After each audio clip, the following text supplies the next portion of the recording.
తమిళనాడు మంత్రి కీర్తన సోషల్ మీడియాలో పోస్ట్ చేసిన ఒక వీడియోపై ఆంధ్రప్రదేశ్ ఐటీ విద్యాశాఖల మంత్రి నారా లోకేష్ సానుకూలంగా స్పందిస్తూ ఆమెకు ఒక స్నేహపూర్వక ఛాలెంజ్ విసిరారు. ఆమె ప్రయత్నాన్ని అభినందిస్తూనే పారిశ్రామిక అభివృద్ధిలో ఆంధ్రప్రదేశ్తో పోటీ పడాలని ఆయన కోరారు. తమిళనాడు మంత్రి కీర్తన ఇటీవల సోషల్ మీడియాలో ఒక ప్రత్యేక వీడియోను పంచుకున్నారు.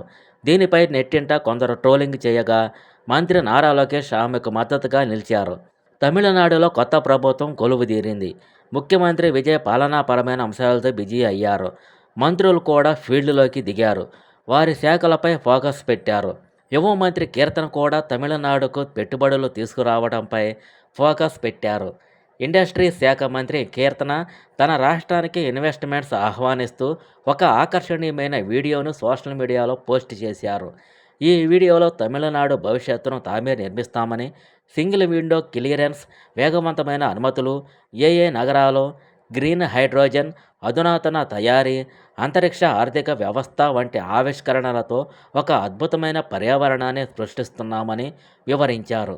మంత్రి కీర్తన చేసిన ప్రయత్నాన్ని నారా లోకేష్ అభినందించారు. రాజకీయాల్లోకి యువత రావటం, సరికొత్త పద్ధతుల్లో ప్రజలకు చేరువవటం మంచి పరిణామమని పేర్కొన్నారు. కీర్తనను ట్యాగ్ చేస్తూ లోకేష్ తన అభిప్రాయాన్ని స్పష్టంగా వ్యక్తం చేశారు.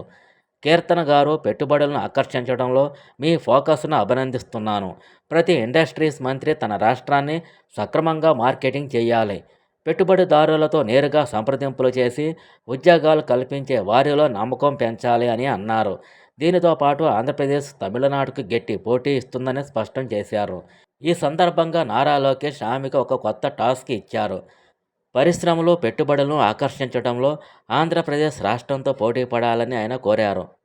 రెండు రాష్ట్రాల మధ్య పోటీ ఉంటుందన్న లోకేష్, ఈ పోటీ ఆరోగ్యకరమైనదని, ఇది రెండు రాష్ట్రాల అభివృద్ధికి ఉపయోగపడుతుందని లోకేష్ వ్యాఖ్యానించారు.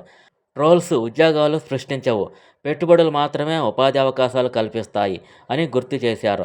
ప్రధాని నరేంద్ర మోదీ రాష్ట్రాల్లో పారిశ్రామికాభివృద్ధికి చొరవ చూపడాన్ని ప్రోత్సహిస్తున్నారని కూడా ప్రస్తావించారు. ఈ స్పందనలో లోకేష్ తమిళనాడు మంత్రికి సవాలను కూడా విసిరారు. లోకేష్ ట్వీట్కు మంత్రి కీర్తన ప్రతిస్పందనగా, రెండు పొరుగు రాష్ట్రాల మధ్య ఆరోగ్యకరమైన పోటీ దేశ అభివృద్ధికి దోహదపడుతుందన్న సందేశం ఇచ్చారు. కీర్తన, లోకేష్ స్పందనకు ధన్యవాదాలు తెలిపారు. థ్యాంక్ యూ లోకేష్ గారు. తమిళనాడు ప్రజలకు, ముఖ్యంగా యువతకు అవకాశాలు కల్పించడానికి చిత్తశుద్ధితో కష్టపడి పనిచేస్తాను అని రిప్లై ఇచ్చారు. వీరిరువురి సంభాషణ రెండు రాష్ట్రాల మధ్య స్నేహపూర్వక పోటీని ప్రతిబింబిస్తోంది.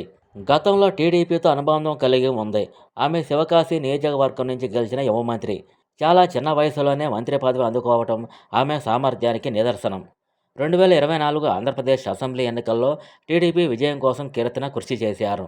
యువ నాయకులు ఇద్దరూ ఇలా సరికొత్త రాజకీయ ఒరవడితో పారిశ్రామిక వృద్ధిపై స్నేహపూర్వక సవాలు విసురుకోవటం ప్రస్తుతం రాజకీయ వర్గాల్లో మరియు సోషల్ మీడియాలో ఆసక్తికర చర్చగా మారింది.